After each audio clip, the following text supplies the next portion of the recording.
논어 15편은 의령공편입니다. 의령공편은 논어 가운데서도 정치와 군자론, 처세, 인격수양, 언어와 행동, 도덕적 실천 등이 집중적으로 나타나는 편으로서 42개의 장으로 되어 있습니다. 전반부에는 정치와 군자, 중반부에는 자기수양과 인간관계, 후반부에는 언행, 도덕, 실천으로 이런 형태로 저술되어 있습니다. 특히 본편은 주로 공자가 겪은 여러 가지 불우한 일들에 관한 기술 및 세태한 세상을 안탄하는 감회를 적은 글이 많습니다. 그래서 이것을 전제로 해서 의령공편 1장은 의영공이, 우리나라 영공이죠. 의영공이 공자에게 군사시설에 대해서, 군 문제에 대해서 물었습니다. 그러자 공자는 자기의 정치 철학과 가치 우선순위가 달라지는 것을 모르니까 이 말을 듣고 우리나라를 떠나는 그런 형태의 그 이야기입니다. 그래서 의령공 1편에서는 우리나라에서 일과, 그리고 의령공이 이렇게 군대 문제에 대해서 물어보니까 희망이 없다 생각하고 떠납니다. 어디로 떠나느냐? 우리나라 다음에 진나라로 떠납니다. 그래서 역사상 우리나라를 거쳐 진나라로 떠나는 이 모습이 연결되어 있기 때문에 의령공 1장과 2장을 함께 설명하기로 하겠습니다. 그래서 이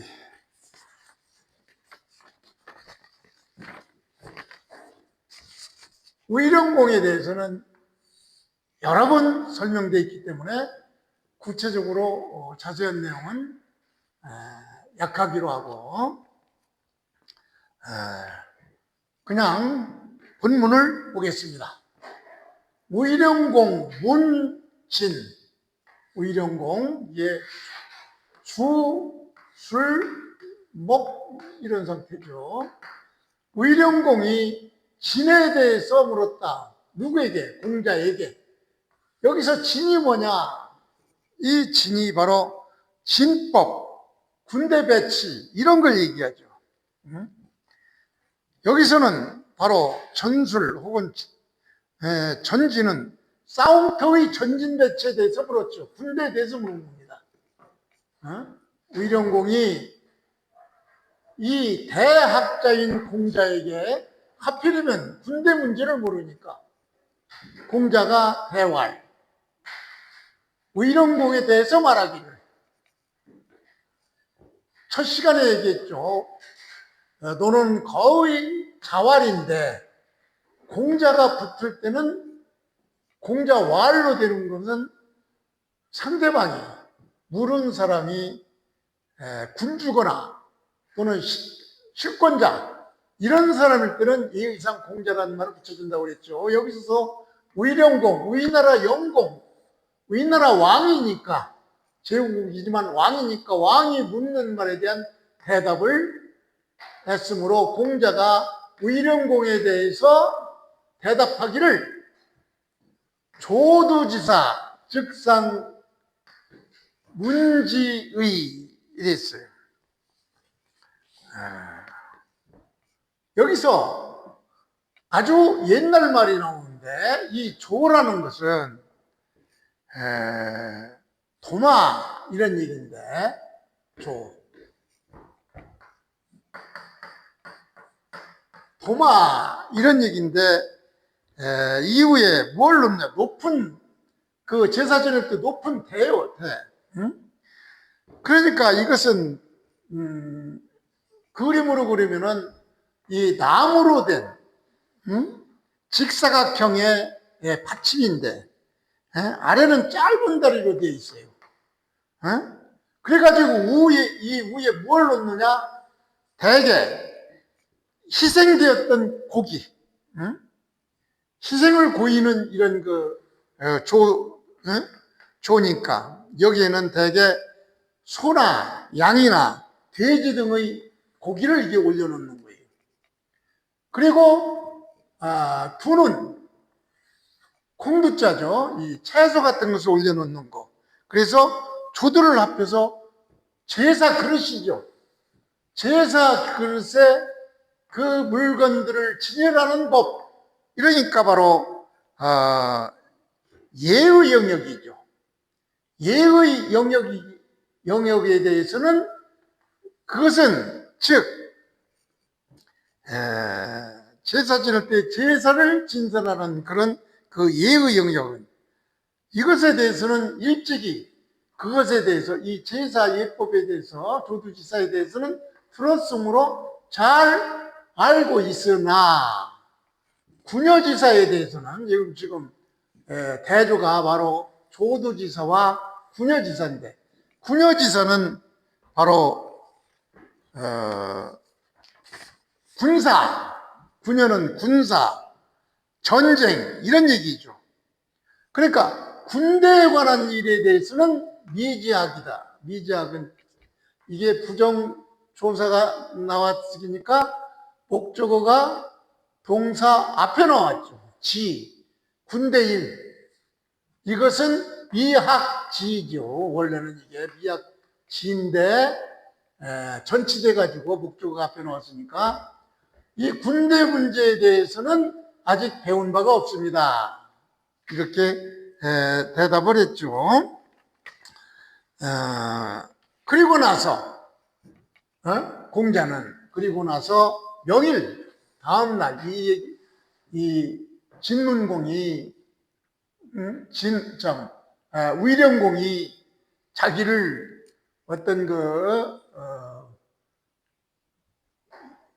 어떤 덕의 시행을 하는 어떤 부서에 임용되면은 그냥 있으려 했으나 엉뚱하게 군사 문제에 대해서 이렇게 부르니까 그 이튿날 명일 그 이튿날 드디어 수행 마침내 떠났다.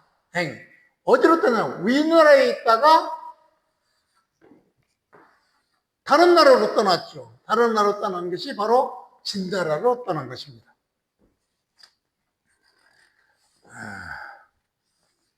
자,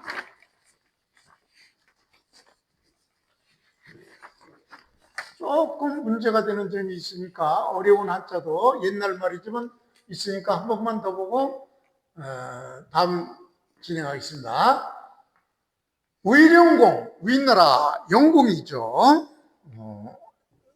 또 설명이 되겠지만 아주 무능하고 아주 문제가 많은 왕이죠. 위령공은. 이 위령공이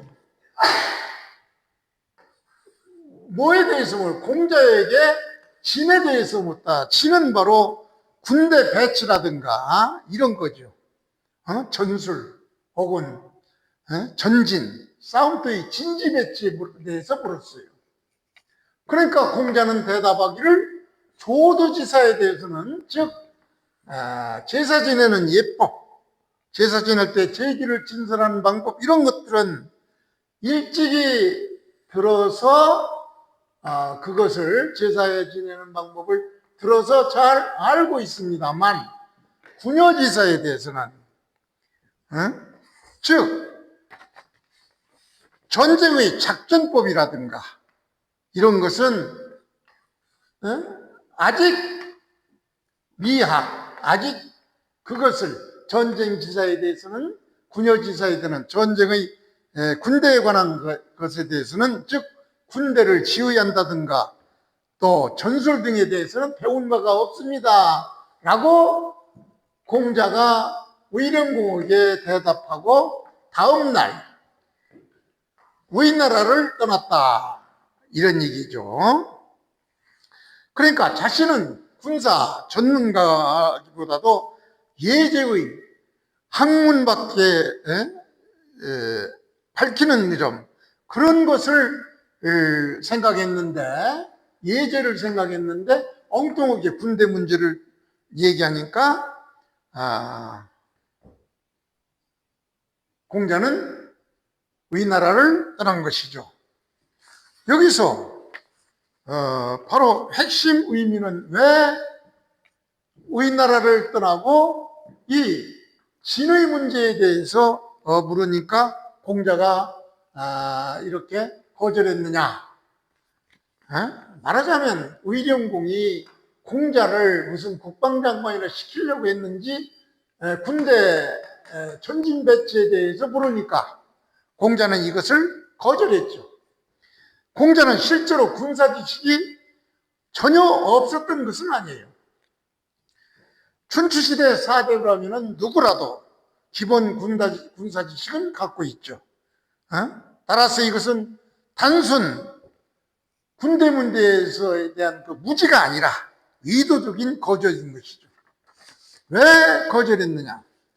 의용공은 여러 번 나왔지만 정치적으로 무능하고, 특히 자기 부인 남자가 있죠. 남자 등에 대한 스캔들 등 아주 문제가 복잡하고, 또 심한 권력 다툼이 있었고, 도덕적으로 문제가 많은 왕이 바로 위나라 영공이죠. 그래서 공자는 덕의 정치를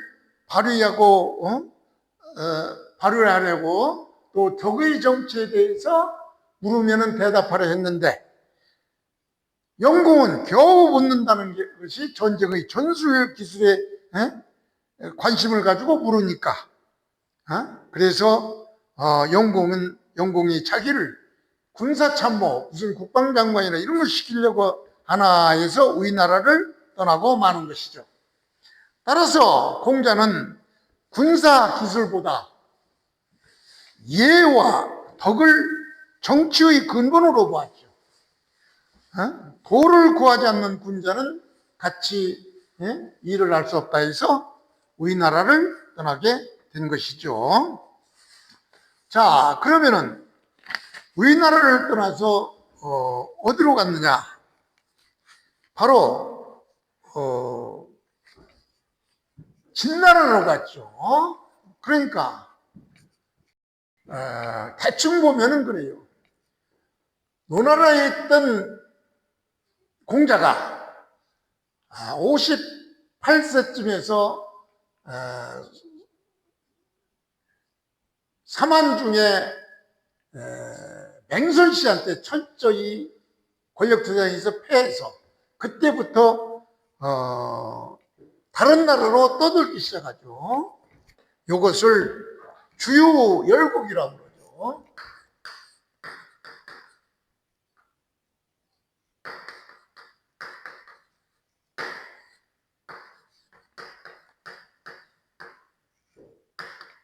여기서부터 다른 나라로 떠돌기 시작하죠. 그래서 노나라에서 제일 먼저 간 곳이 위나라로 온 거죠.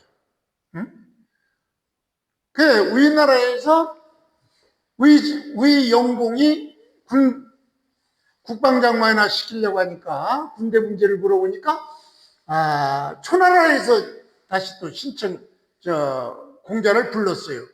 그래서 진나라를 거쳐서 초나라로 가려는 중에 진나라에 머물러 있을 때의 사건이 바로 이 장입니다. 그래서 이 장은 역사적 사건을 배경으로 하는 장이에요. 즉 사기 공자 세가에서 사기 공자 세가에서 뭐라고 나오느냐?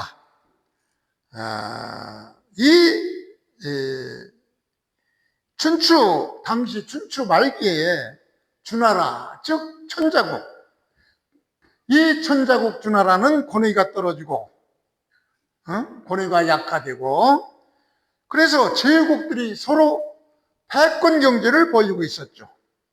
공자는 노나라에서 정치개혁이 실패한 후, 제가 아까 얘기했죠.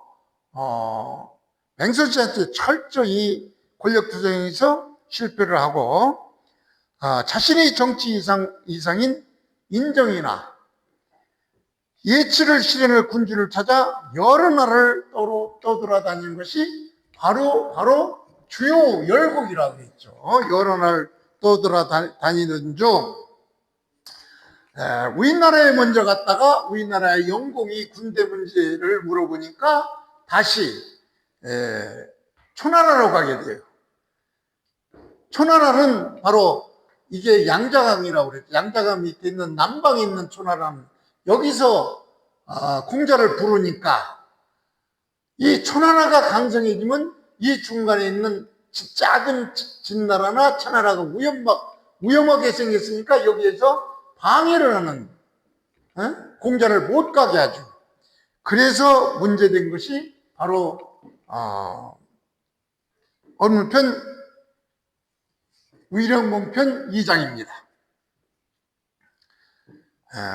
그래서 공자는 노나라에서 아까도 했지만 정치 실패한 후 자신이 정치 이상인 인정과 예치를 실현할 군주를 찾아 여러 나라로 떠돌아다니는 중 초나라에서 공자를 초대하니까 이 양자강 이남인 남방 초나라에서 공자를 초빙하자 진나라와 차나라가 이 눈치를 채고 이 진나라와 차나라의 권력자들이 어떤 위험을 느껴요. 공자가 가서 도와주면 초나라가 강성하게 되면 자기들이 전쟁에서 질 것 같으니까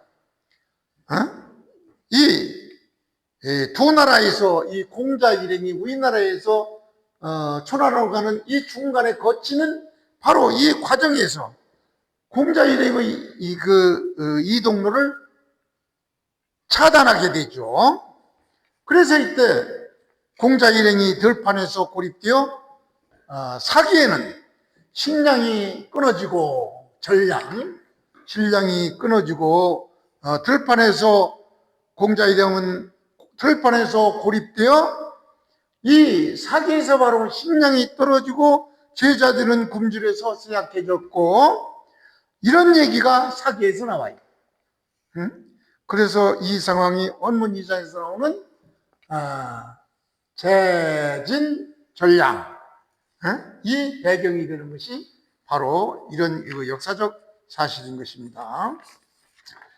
이때 제자들의 반응이 진나라에 있을 때 식량이 떨어지고 종자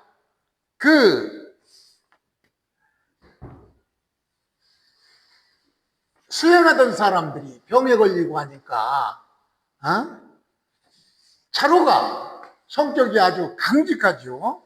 그리고 현실적인 인물이죠.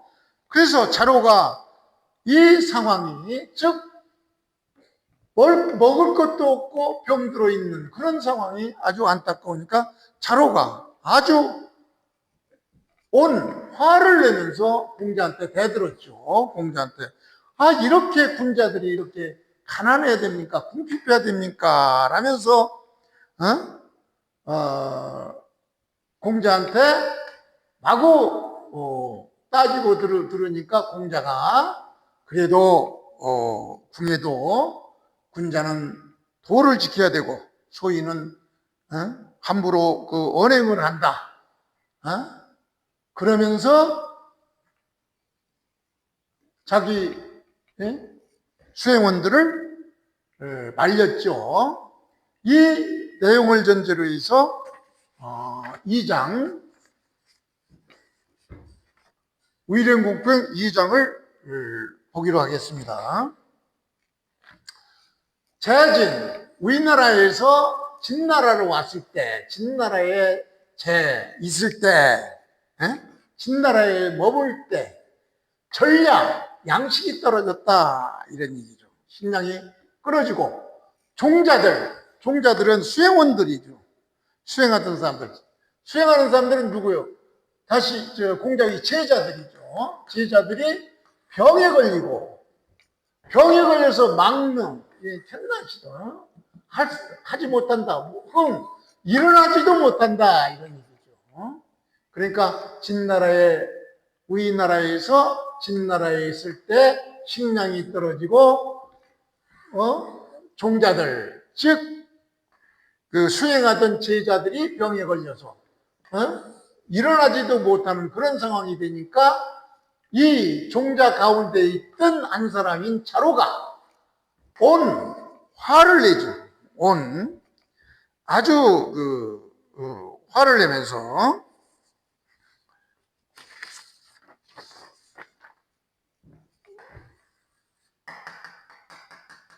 화내고 성내고 불만스러워 괴로워하면서 이건 볼 현자죠. 온 현은 타동사인데 목적어가 없죠. 목적어로 해서 공자죠. 화를 내면서 즉 불만스럽고 괴로워하면서 공자를 아련하고 공자를 뵙고 말하기를 공자한테 뭐라고 얘기했느냐. 군자가 이처럼 궁급해도 됩니까? 호는 의문조사니까 이렇게 궁급해도 이렇게 궁핍해도 됩니까? 라고 차로가 공자한테 마구 대들었죠. 불만스러운 기색으로 공자에게 뵙고 이렇게 말을 했죠. 즉 이 차로의 성격은 현실적이고 혈기 있는 인물이어서 이렇게 극심한 그 곤궁 속, 즉 식량도 떨어지고 병드는 상태에서 이런 속에서는 군자지만 차로가 화내는 모습을 보인 것입니다. 그래서 차로는 공자한테 뭐라고 했느냐? 군자가 역시 이렇게 유궁호 의문이죠. 이렇게 궁핍해야 됩니까? 군자가 이렇게 궁핍해야 합니까? 라고 얘기를 했죠. 그러니까 이것은 항의 뜻이 담긴 얘기죠. 즉 도덕을 실천하는 사람인데 이런 고난을 겪습니까? 이런 의미죠. 그러니까 공자가 뭐라고 했느냐. 군자 곤궁 굳게 지키다 견디다 이런 얘기죠. 견디다.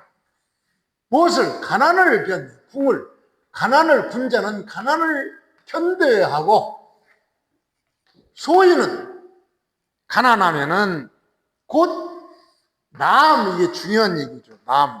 넘치다 이런 넘칠 남자인데 방자해지다 제멋대로 굴다 이런 얘기죠. 그러니까 소인은 가난해지면 즉시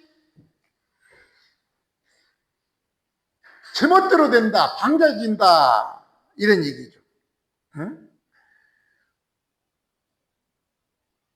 군자들은 가난해도 그냥 견디지만 소인은 궁핍하면 도를 넘어서 함부로 하게 된다. 즉 생활이 어려워지면 부정이나 배신이나 폭력, 비굴함 등으로 흐른다 이런 뜻이죠. 이렇게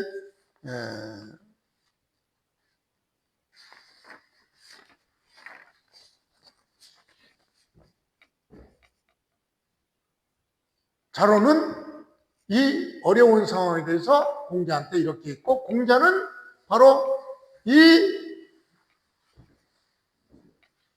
상황을 이렇게 수습했어요. 이게 여러 번 나온 얘기인데 이 얘기는 바로 제가 처음에 배경 설명에서 얘기했듯이 공자 일행이 여러 나라로 주유열국할 때 진나라와 채나라 여기서 곤경에 빠졌어요. 이게 지금 진에 있을 때니까 진과 바로 채 여기에서 곤경에 빠졌을 때 그 곤경에 빠진 바로 초나라에서 공자를 부르니까 초나라에 가는 길에 바로 진과 체에서 곤경에 빠졌죠. 왜? 초나라가 강성해지면 자기들이 불리하게 되니까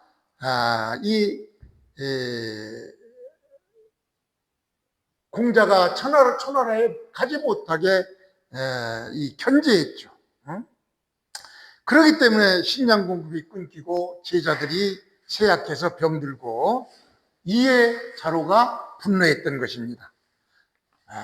전에도 한번 설명한 적이 있는데 이때도 공자는 오히려 검은 구를 타면서 노래하며 도를 지켰다는 기록이 사기에 나오죠. 그래서 공자는 성공 여부보다 어려움 속에서도 인간의 도리를 잃지 않는 것이 군자의 기준이다. 역경 속에서 인간의 품격이 드러나는 점을 강조한 것이 바로 의령공편 2장이죠.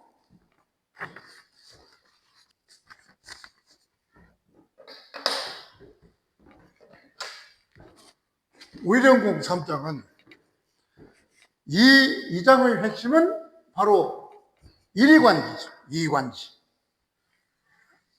여러 책에서 그리고 우리가 일상생활에도 많이 쓰는 얘기죠. 이리관지입니다.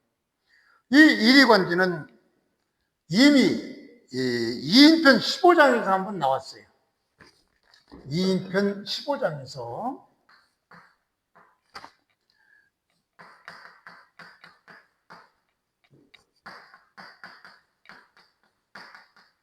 15장에서 공자가 증자에게 얘기했죠.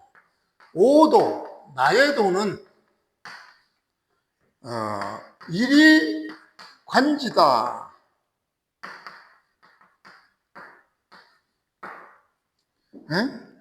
즉 나의 학문의 도는 바로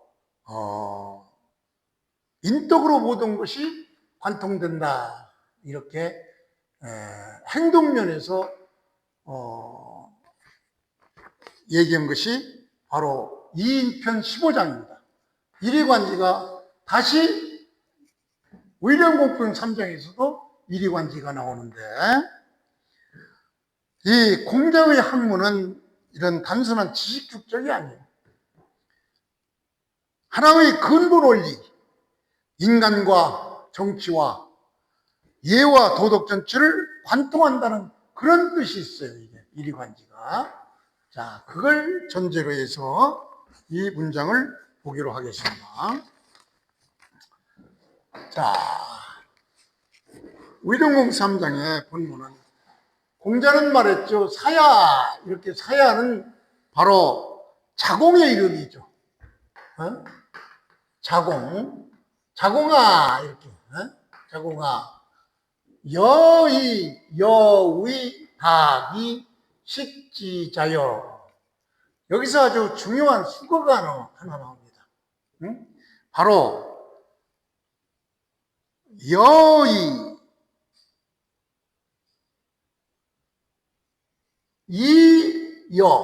이여의 자여. 이여의 자여가 수거입니다. 바로 나는, 여는 나여죠. 나는 요만큼이 불완전 명사, 이 자인데 자를 완성하는 이 명사죠. 요만큼 하는 사람이라고 의문이죠. 의문부사니까 사람이라고 생각하느냐, 이 수고예요. 이 여의 이것의 사람이냐, 이런 얘기예요. 그러니까 이 여의 이여의 가로 자여, 이 속이, 이 자가 뭐냐? 불완전 명사 완전에게 바로 다 많이 배우고 그리고 그 학문을 전부 아는 자라고 내가 그런 사람이라고 생각하느냐? 이런 얘기죠. 응? 그러니까 공자가 사야를 불러놓고 사야한테 묻기를 너는 내가 많이 배우고 그 학문을 전부 아는 사람이라고 생각하느냐? 이렇게 해석이 되죠. 즉 수고 이여의 자여 나는 못못한 사람이라고 생각하느냐? 이것을 알면은 쉽게 해석이 되죠. 어려운 수고니까 한 번만 보죠.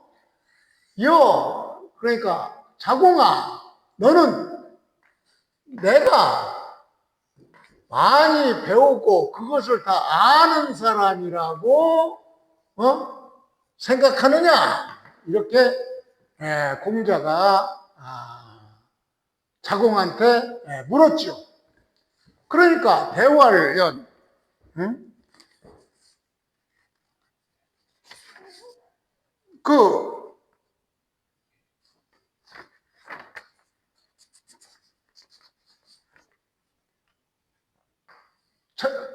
자공이 직접 대답하기를 말해요. 그럴려니죠. 그렇습니다. 그렇지. 여는 의문조사니까 그렇지 않습니까? 이렇게 차로가 자공이 공자한테 대답을 했죠.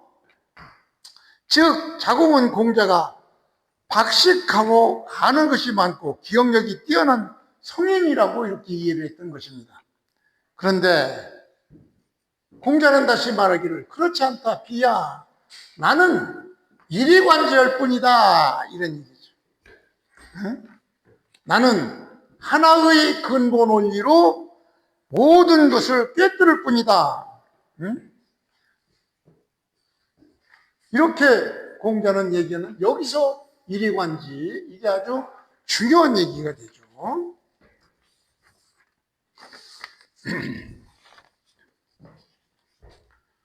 지금 이 이리관자에 대해서 이 의령공평에서 말하는 이리관지는 바로 학문이 공자의 학문이 단순한 지식 축적이 아니에요. 지식 축적이 아니라 하나하나 다 배우는 거 그런 게 아니에요. 하나의 근본 원리로 하나의 근본 원리 하나의 근본 원리로 인간과 정치와 예와 도덕과 도덕 전체를 관통한다 이런 의미예요. 여기서는. 그러니까 인식면에서의 하나다 이런 얘기예요. 인식을 그 인식으로 인간과 정치와 예와 도덕 전체를 관통한다 이런 의미고 이인편에서 말하는 오도 일이관지 여기서 이런 어떤 그 행동면에서의 이 하나를 얘기하는 것입니다. 즉 공자는 증자에게 나의 도는 이리관지다. 하나로서 모든 것을 꿰뚫고 있다라고 얘기했는데 증자는 뭐라고 했느냐? 증자는 바로 부자. 여기서 부자는 공자죠.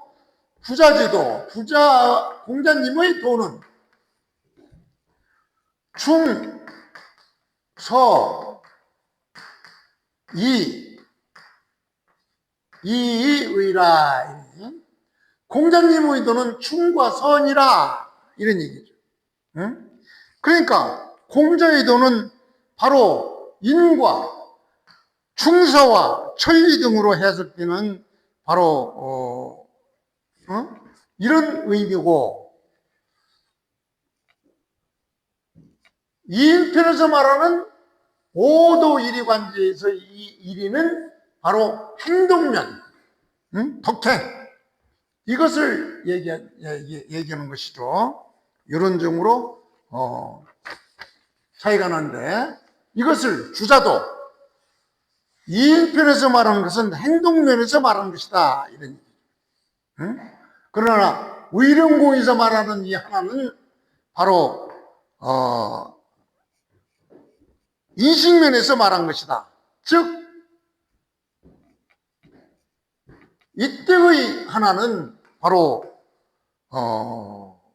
만문에 대한 인식을 하나의 천도를 기준으로 하면서 모든 것이 관통된다. 이렇게 의령공편에서 이런 인식면에서 모든 것을 관통한다. 이렇게 봤고, 이인편에서 오도 일이관계에서 이런 행동면에서 모든 것을 관통한다.